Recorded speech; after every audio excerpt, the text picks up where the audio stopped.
எண்ணமெல்லாம் சிறகடிக்கும், எண்களெல்லாம் வழி கொடுக்கும். எந்நாளும் ராஜமுகம், எளியோரின் ஏறுமுகம். எந்த நிலை வந்தாலும் வந்த நிலை மாறாத நமது Rajanilai. Rajanilai TV, channel of astrology.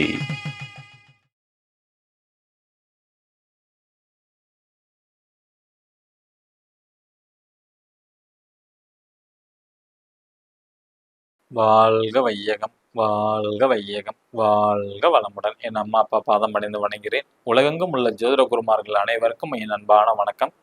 நவகிரகங்களுக்கும் பஞ்சபூதங்களுக்கும் பிரபஞ்சத்திற்கு என் அன்பான வணக்கம். கதிரவன் மதியம் அங்காரகன் புந்தியும் கருணை உள்ள சுரதம் குருவும் காரவன் காரியும் ராகுவும் கேதும் கருதுமிகு சுகமாக 11ஆம் இடம் வந்து உச்சநிலையா நின்று பரிவோடு மருந்து அல்செய்யும் என்றும். உலகெங்கும் உள்ள ராஜநிலை டிவி ரசிக பெருமக்கள் அனைவருக்கும் உற்சாகமான காலை வணக்கம்.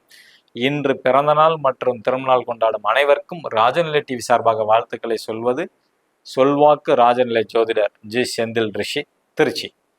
இன்றைய பஞ்சாங்கம் தட்சிணாய காலம் விஸ்வாவசு வருடம் கார்த்திகை மாதம் 9ஆம் தேதி செவ்வாய்க்கிழமை. இன்று 25/11/2025. நல்ல நேரம் காலை 8:15 முதல் 9 மணி வரை, மாலை 4:45 முதல் 5:45 வரை. கௌரி நல்ல நேரம் காலை 10:45 முதல் 11:45 வரை, இரவு 7:30 மணி முதல் 8:30 மணி வரை. ராகு காலம் மதியம் 3 மணி முதல் 4:30 மணி வரை. குளிகை நேரம் மதியம் 12 மணி முதல் 1:30 மணி வரை. யமகண்டம் காலை 9 மணி முதல் 10:30 மணி வரை. இன்றைய திதி பஞ்சமி திதி. நட்சத்திரம் உத்திராட நட்சத்திரம். யோகம் கண்டம் நாம யோகம் காலை 11:19 வரை, பின்பு விருத்தி நாம யோகம். கரணம் பாலவ கரணம். சந்திராஷ்டமம் மிருகசீரிட நட்சத்திரத்திற்கு. கிரக நிலவரங்கள்: கடகராசியில் குரு பகவான், சிம்ம ராசியில் கேது பகவான், துலாம் ராசியில் புதன் பகவான் மற்றும் சுக்கிர பகவான், விருச்சக ராசியில் சூரிய பகவான் மற்றும் செவ்வாய் பகவான், மகர ராசியில் சந்திர பகவான், கும்ப ராசியில் சனி பகவான் மற்றும் ராகு பகவான். ஜோதிட குறிப்பில் ஒவ்வொரு நட்சத்திரத்திற்கும் வாழ்க்கையில் என்னென்ன செய்ய முடியுமோ அதெல்லாம் செஞ்சாங்கன்னா வெற்றியாளராக மாற முடியுங்கிற டிப்ஸ் தான் இந்த மாதம் ஃபுல்லாக நம்ம சொல்லிட்டு இருக்கிறோம். இன்னைக்கு புரட்டாதி நட்சத்திரத்தில் பிறந்த நபர்களுக்கு உண்டான டிப்ஸ். நீங்கள் விளக்கு ஏற்றும் போது நல்லெண்ணெய் அல்லது விளக்கெண்ணெயில் விளக்கு ஏற்றுவாங்க. அதில் ஏற்றும் போது சிறிது கொஞ்சம் ஒரு சொட்டு வேப்பனையும் கலந்து ஏற்றுனீங்கன்னா உங்களுக்கு தேவையான அதிர்ஷ்டம் கிடைக்கும். ஓகேங்களா? வேப்பனை சின்னதாக ஒரு வச்சுக்கலாம். உங்கள் வீட்டில் கண்டிப்பாக துளசி செடி வளர்க்கிறது உங்களுக்கு அதிர்ஷ்டத்தை தரும். அதே மாதிரி துப்புரவு தொழிலாளர்களுக்கு, தூய்மை பணியாளர்களுக்கு செருப்பு தானமாக நீங்கள் வாங்கி கொடுத்தாலும் உங்களுக்கு அதிர்ஷ்டத்தை கண்டிப்பாக உண்டு. ஓகேங்களா? வாய்ப்புள்ளவங்க ஹெல்மெட்டும் தானமாக செய்யலாம். ஹெல்மெட் வாங்கி கொடுக்கறதும் ரொம்ப சிறப்பு. ஓகேங்களா?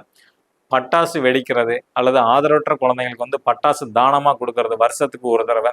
அதில் இந்த ஃப்ளவர் பாட்டுன்னு சொல்லுவாங்க, கலசம் சொல்லுவாங்க. அதை நீங்கள் அதிகமாக வாங்கி கொடுக்கலாம். அல்லது பிஜிலி வெடி வாங்கி கொடுக்கலாம். நீங்கள் ஒரு முக்கியமான காரியத்துக்கு போகும்போது கூட இந்த வெடி ஒன்றை மட்டும் வெடிக்கலாம். அல்லது தீபாவளி டைமில் இது அதிகமாக நீங்கள் பயன்படுத்துறது ரொம்ப சிறப்பு. சலூன் கடைக்காருக்கு கத்திரிக்கோள் மட்டும் தானமாக கொடுக்க வேண்டும். இதில் உங்களுக்கு எது முடியுமோ அதை மட்டும் நீங்கள் செய்யுங்க. நிச்சயமாக உங்களுக்கு தேவையான அனைத்து விதமான நன்மையும் நடக்கும்.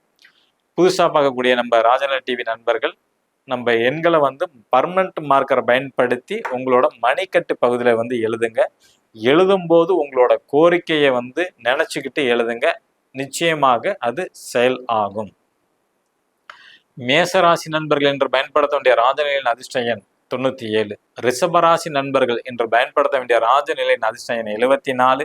மிதுன ராசி நண்பர்கள் என்று பயன்படுத்த வேண்டிய ராஜநிலையின் அதிர்ஷ்ட எண் 84. கடகராசி நண்பர்கள் என்று பயன்படுத்த வேண்டிய ராஜநிலையின் அதிர்ஷ்ட எண் 89. சிம்ம ராசி நண்பர்கள் என்று பயன்படுத்த வேண்டிய ராஜநிலையின் அதிர்ஷ்ட எண் 06. கன்னி ராசி நண்பர்கள் என்று பயன்படுத்த வேண்டிய ராஜநிலையின் அதிர்ஷ்ட எண் 10. துலாம் ராசி நண்பர்கள் என்று பயன்படுத்த வேண்டிய ராஜநிலையின் அதிர்ஷ்ட எண் 12. விருச்சக ராசி நண்பர்கள் என்று பயன்படுத்த வேண்டிய ராஜநிலையின் அதிர்ஷ்ட எண் 08.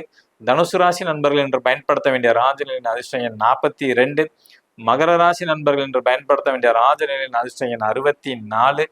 கும்பராசி நண்பர்கள் என்று பயன்படுத்த வேண்டிய ராஜநிலையின் அதிர்ஷ்ட எண் 72.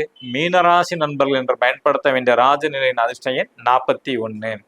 இந்த எண்களை மனதார நினைச்சிட்டு எழுதுங்க. நிச்சயமாக உங்க வாழ்க்கையில வெற்றிகள் உண்டு. இந்த நாள் இன்ன நாளா அமையும். அடியேனும் இறைவனிடம் பிரார்த்தனை செய்து கொண்டு உங்களிடமிருந்து விடை பெற்றுக் கொள்வது உங்கள் சொல்வாக்கு ராஜநிலை ஜோதிடர் ஜி செந்தில் ரிஷி. நன்றி, வணக்கம், வாழ்க வளத்துடன்.